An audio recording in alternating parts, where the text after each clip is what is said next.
అయితే చిన్న పిల్లల నుంచి పెద్దవాళ్ళ దాకా కూడా అందరూ అనే మాట డిసిప్లిన్ డిసిప్లిన్ డిసిప్లిన్.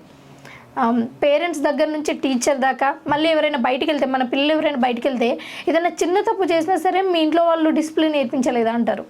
అసలు ఈ డిసిప్లిన్ అంటే ఏంటి, ఏం చేస్తే వస్తుంది, అంటే చూస్తే వస్తుందా లేకపోతే ట్రై చేస్తే వస్తుందా? డిసిప్లైన్ అనేది మనకి ఇంటి నుంచి స్టార్ట్ అవుతుంది. జనరల్గా అమ్మ నాన్న చెప్తారు. అసలు ముందు డిసిప్లైన్ అంటే ఏంటి? కొంతమందికి డిసిప్లైన్ అనేది చాలా బోరింగ్ విషయం. అంటే డిసిప్లైన్ అంటే ఏంటంటే ఒకే పనిని క్రమం తప్పకుండా అదే టైంలో చేయడాన్ని డిసిప్లైన్ అని మనం అనుకోవచ్చు. జనరల్ డెఫినేషన్ ఇది. సో మనం ఎలా చేస్తాము, మనకి ఎప్పుడు నచ్చితే అప్పుడు ఆ పనులు చేస్తూ ఉంటాం. సో అక్కడే మన డిసిప్లైన్ ఏంటో మనకు తెలిసిపోతుంది. ఒకటి చెప్పక్కర్లేదు, మనం డిసిప్లైనా కాదా అన్నది మనకే తెలుస్తుంది. మనకి సృష్టిలో, ఈ ప్రపంచంలో టెన్షన్గా జరిగేది సూర్యోదయం. అంటే ఆయన ముందు క్రమశిక్షణకి మారిపోయారు ఎవరు అంటే సూర్యభగవానుడు. అందుకే ఆయన ప్రత్యక్ష దైవం అంటారు. విన్నావా ఈ మాట ఎప్పుడైనా? సూర్య భగవానుడిని ప్రత్యక్ష దైవం అంటారు. ఎందుకంటే మనం ఏ దేవుళ్ళని చూడలేము. రాముడి గురించి విన్నాము, కృష్ణుడి గురించి విన్నాము, ఇంకా వేరే దేవతల గురించి విన్నాం, కానీ మనకు కనిపించేది ఎవరు? సూర్యదేవుడు. సో ఆయన ఎవరంటే మన కర్మలకన్నిటికీ ఆయన సాక్షి అనమాట. మనం డిసిప్లిన్గా ఉన్నామా లేదా అనేది ఆయన చెక్ చేస్తారు. అందుకే మనకి ఎప్పుడు చెప్తారు సూర్యోదయం కన్నా ముందు లేవాలి, బ్రాహ్మీ ముహూర్తం అని. మనం ఇవన్నీ కూడా మాట్లాడుకున్నాం ఇదివరకు వీడియోస్లో.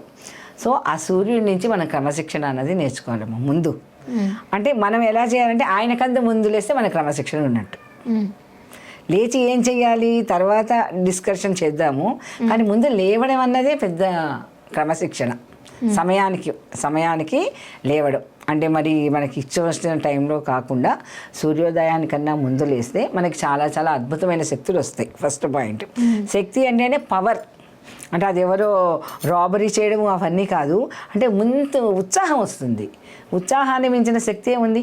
సూర్యుడిని చూస్తే నీకు ఎంత ఎనర్జీ వస్తుంది, ఎంత పాజిటివ్గా ఉంటాయి ఆ వైబ్స్. సూర్యుడు ఎలా వస్తాడు? 7 గుర్రాల మీద అధిరోహిస్తాడు ఆయన. 7 గుర్రాలు, సప్తాశ్వుడు అంటారు సూర్యభగవానుడిని. సో ఒక్కొక్క అశ్వం ఒక్కొక్క దానికి ప్రతీక అనమాట. సో సూర్యోదయానికి ముందు లేవడం గురించి మన క్రమశిక్షణ, డిసిప్లిన్ అన్నది మొదలవుతుంది. ఇది ఫస్ట్ స్టెప్. దీనికి ఇంకొక చిన్న ఉదాహరణ చెప్తాను. రాముడు ఉన్నాడు. రాముడు ఎలాంటి కారణం ఉన్నా లేకపోయినా కూడా ఆయన సూర్యోదయానికన్నా ముందు లేచి సంధ్యావందనం చేస్తారని చెప్తాను. మీకు ఐడియా ఉందో లేదో ఈ పదము?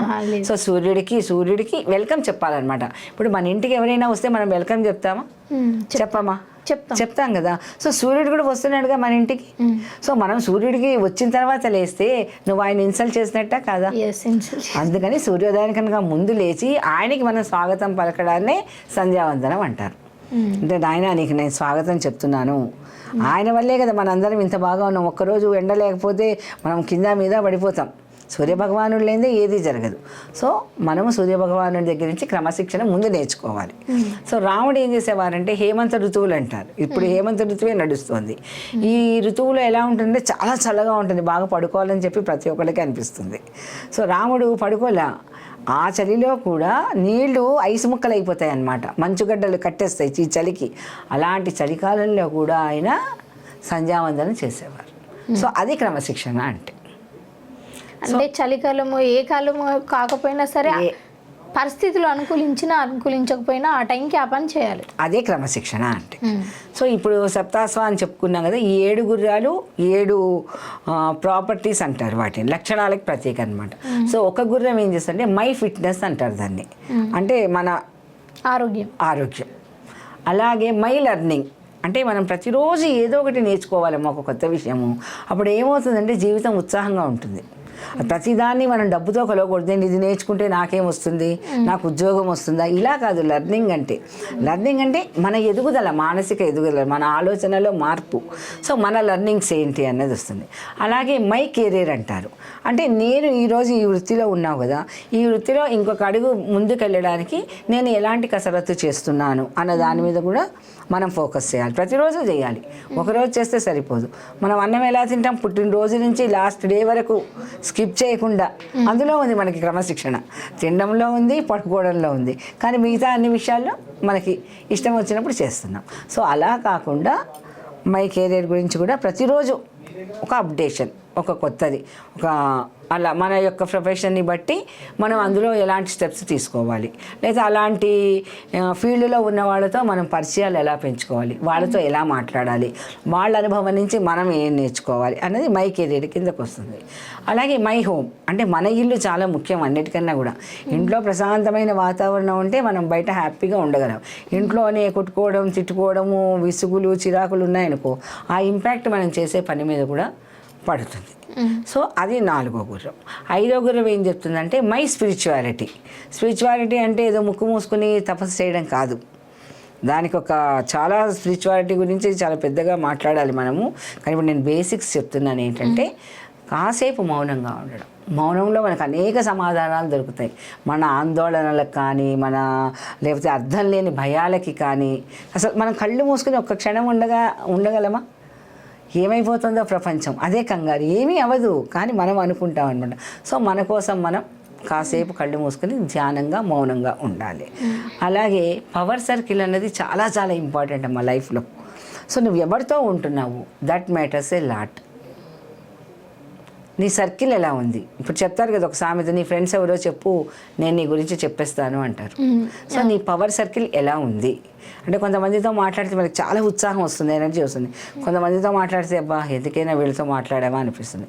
సో ఎప్పుడు కూడా మనం పవర్ సర్కిల్లో ఉంటే మనకి బాగా మంచి పవర్గా ఉంటుంది.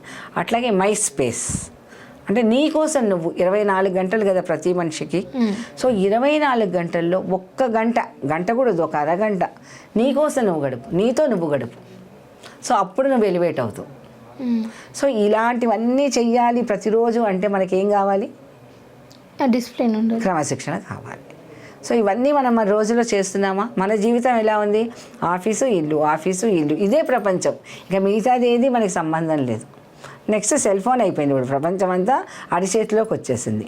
కాబట్టి మనకు అవసరం ఉన్నా లేకపోయినా స్క్రోలింగ్ చేస్తూ, ఫోన్లలో చాటింగ్లు చేస్తూ, ఇన్స్టాగ్రామ్లో రీల్స్ చూసుకుంటూ, సో మనకి తెలియకుండానే మనము క్రమశిక్షణ నుంచి బయటకు వచ్చేస్తున్నాం.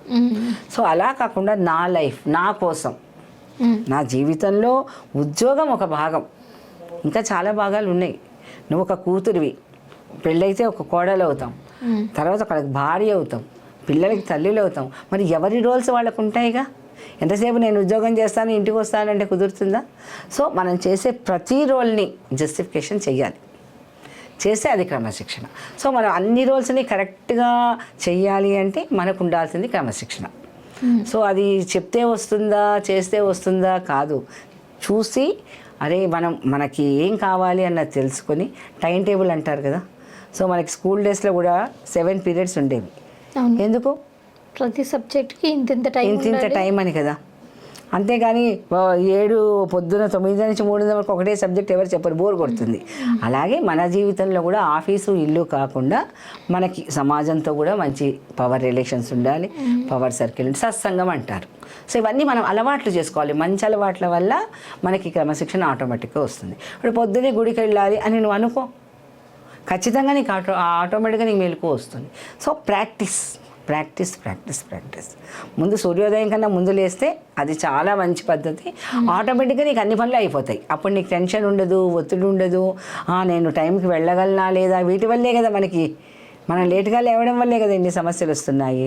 సో ముందు క్రమశిక్షణ అన్నది లేవడం దగ్గర నుంచి మొదలైతే ఆటోమేటిక్గా నీ లైఫ్ హ్యాపీగా వెళ్ళిపోతుంది. డిసిప్లిన్ అంటే ఫస్ట్ స్టార్ట్ అయ్యేది లేవడం దగ్గర నుంచి అంటారు, అంతేనా? అంతే. క్రమశిక్షణ పైన చాలా చక్కటి విశ్లేషణ ఇచ్చారు. Thank you.